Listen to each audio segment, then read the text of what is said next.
everyone! So, welcome sa channel ko. In this video, isa-share ko lang yung rhinoplasty journey ko. I'm not sure kung ma-upload ko to, pero gawin ko na din kasi ang dami nagtatanong at gusto ko na din, I think gusto ko na din siyang i-share sa mundo ngayon. Bongga! So, I had my nose done last June 5. So, parang 2 weeks after ng vacation, ginawa ko na siya. Tapos, wala na talaga sa plano kung pa-rhinoplasty. Especially this year because I do not have money. At the same time, I still do not have the budget. Tsaka parang wala pa sa isip ko na papagawa ko yung nose ko. Kasi okay naman ako sa nose ko before. Although hindi siya ganun katangos. Pero I'm still okay with it. Like, nadadala pa naman siya ng filter. Pero yun nga. So, pinag-pray ko na lang. Nung una kasi parang, joke lang. Nung sinare ko sa friends ko, parang joke lang siya. Tapos, nung bandang huli, medyo na-pressure na din ako. Even my family thought na it was a joke.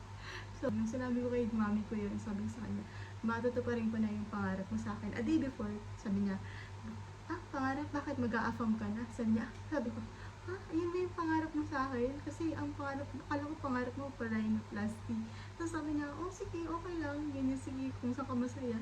Tapos nung sinabi ko siya, parang paalam kay daddy ko. Sabi ni daddy ko, maganda ka naman kahit na hindi ka pumatangos siyang ilong. Kasi ganyan. Sabi ko, pero kung okay, kung bahala ka, ikaw naman, sarili mo naman yun. So, pumayag din sila. Tapos, during that time, feeling ko, hindi ako ready. Pero, yan, pinag-pray ko nga. Tapos, sinabi ko naman na, you will have to be ready. So, sabi ko, basta pag nakuha yung project na to at nagkaroon ako na extra money, ilalaan ko na for my rhinoplasty. Yan na. So, luckily enough, nung nakuha ko yun, nagkaroon ako ng budget. Tapos, agad-agad, pina-schedule ko siya. Backstory lang. Ang dami nagsasabi na, dito, ang daming nagpa-plan. Actually, yung sister ko yung plano mag-rhinoplasty. So, siya yung nagsasend ng mga videos na una is parang hiko lang. So, sabi ko, if mapapahiko ako, that's already 9K, 10K, 12K. Tapos, meron pang 2 years lang, ganun. So, sabi ko, might as well magpa-rhinoplasty ka na para, diba, mas matagal yung life span. Yan, parang ganun. So, yun nga, mas pinili ko na magpa-rhino kaysa magpahiko. Kasi pag nagpahiko ka, tapos pag nagpa-rhino ka, mas mahal. Kaya, yung ginawa ko is, dumiretso na ako ng rhinoplasty. So, I had my nose done kay Dr. Puwa ng Prime Aesthetic. And during that time, parang around nasa 31,500 lang yung rhinoplasty sa kanya. Yung una, medyo skeptical pa ako kasi medyo ang mura-mura masyado nung rhinoplasty. Pero, yun nga, nagtingin din ako ng konti sa TikTok about him and wala naman bad reviews. So, nag-push through na din ako. So, wala naman talaga ako expectation or anything. Ang gusto ko lang kahit paano magkaroon ng bridge yung nose ko and yun nga, medyo magkaroon ng tangos. Yun talaga. So, yung akin kasi ang ginawa is overhaul. So, nilagyan ng silicone bridge tapos binawasan yung alar. So, hindi na rin ako nagtanong kasi during the time ng consultation, sobrang bilis lang. Tapos, in-explain lang ni Doc na as much as possible hindi magkakaroon ng scar. Ang low lang expectation ko. Kaya nung nagkaroon ng magandang result, is super okay lang din talaga ako.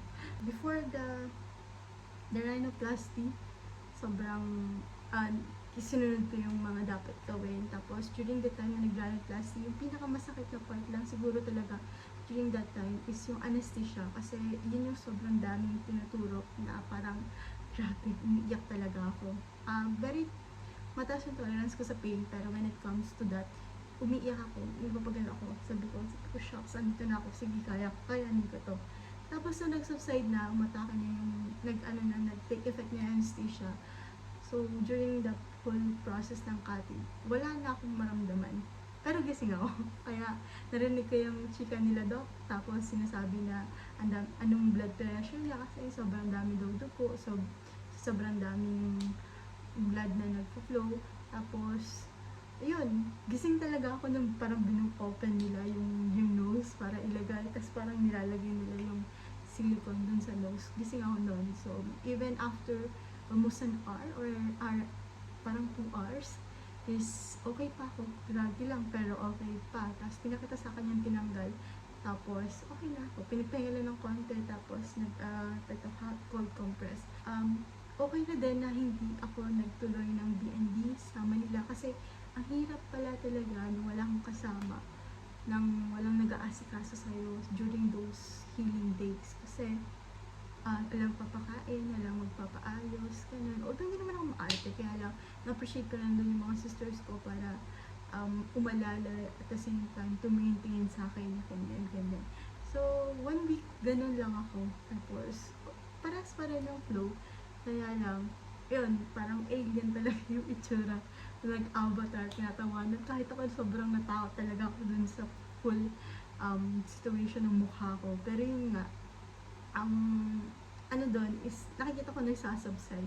Tapos hindi masyadong nagpasa yung face ko aside sa medyo talagang sobrang namagalang. So after 1 week, we have to go back para matanggal yung suture. Yun, masakit na talaga siya kasi wala na yung anesthesia para mag-numb dun sa place. So tinanggal yung suture, sinagyan ako na maganda yung pagkakalinis, hindi masyadong nag-expand kasi kahit na yung magbabahin lang, sobrang ingat na ingat talaga ako. Yung, kahit yung sising ka lang, ingat na ingat talaga ako. As in, hinahayaan ko na lang tumulo yung sipon kaysa sumingha ako. Tapos kapag nararamdaman ko ng babahin, ginaganon ko na yung nose ko para hindi ako mabahin.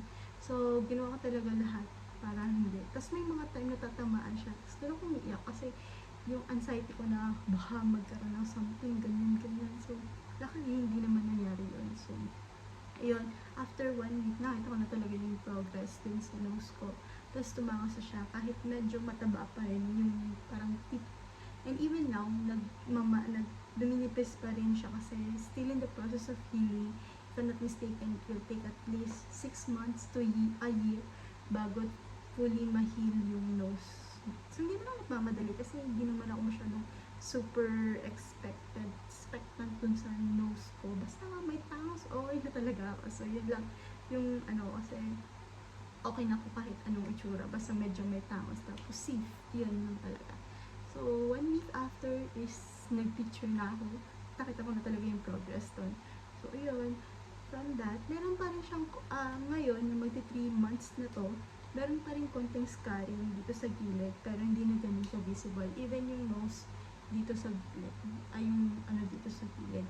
Tapos, yun lang, parang at that time, ang pinaka-struggle ko is yung gusto kong kumain ng chicken, hindi ko pwede kasi hindi ka pwede ng malansa. Tapos, may mga time na nasasawa na ako sa pineapple juice, ganyan. Pero, all in all, sobrang smooth nung journey ko. Kasi ang daming umalalay talaga sa akin. Tapos, supported talaga ako ng family ko. At siguro kasi hindi ako stressed during that time dahil ako lang parang I do not want to expect anything para hindi ako ma-disappoint. Yun talaga yung pinaka-context ko lang. So, yan. So, share ko na lang din yung video para makita ninyo.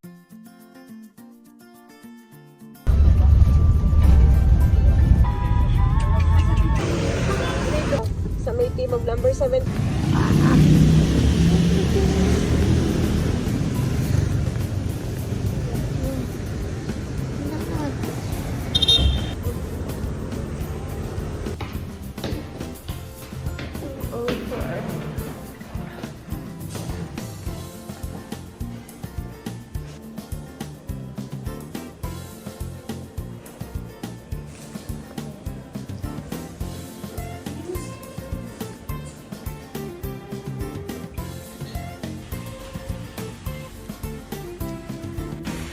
So yan, after 24 hours, nakaligo na rin ako. But as you can see, sobrang magka talaga siya. I could even move my upper lip. Tapos my eyes is starting to swell up really good. So, shock talaga. Pero parang nasa upper part lang. Pero yan, namamaga na rin siya. Tapos nagpapasa na rin. Tsaka medyo nagmumata. Tapos I can move my dress, actually, the full part of my face. Yan. So, papalit. Gaya na sinabi nila is naligo na ako, tapos hindi ko nartihan, tapos distilled water lang. Hello, so this is day 2. aking face ko. Nag-drink pa rin ako ng 1 liter of pineapple juice, water, the soft diet, tapos yung meds, of course, kailangan. At the same time, naligo na ako kanina, nag-shower ako, tsaka nilamos ng gentle soap. So, hindi rin ako nag-stop ng cold compress. Nag-stop lang siguro pag matutulog ako, pero laging nag-cold compress, kaya malamig yung skin ko. So, yan. By tomorrow yata, or less. Yeah, by tomorrow, start na yung warm compress. So, that's it for today. Bye! Hi, day 3. So, tinature ako. So, nag-hot compress na din ako and everything. So, magkapa rin, pero mas okay na yung mata ko ngayon. Mas malaki na siya. At the same time, mas nakakangiti na ako ngayon. So, here's the look. Hi! So, this is my 4th day. Magkapa rin siya actually. Tapos, napapasa yung eyes ko, pero bago lang siyang eyeshadow.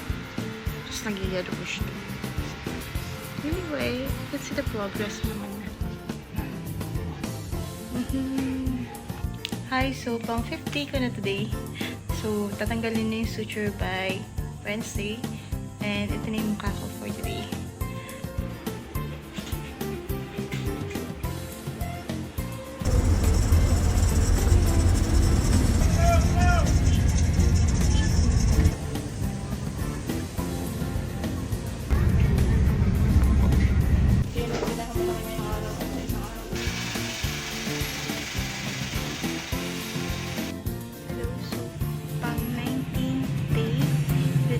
So, ito na yung mukha ng nose ko.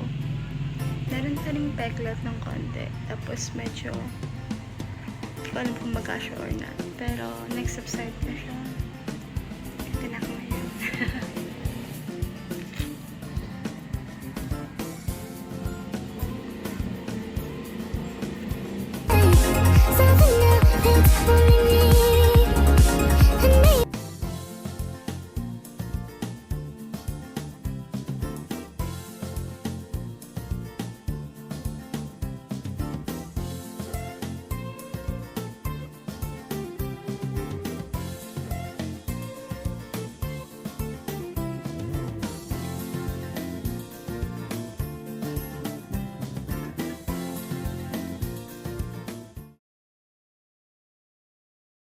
Kasi hindi ako nag-encourage. Kung gusto mo, go ahead. It's your money, it's your face, it's your life.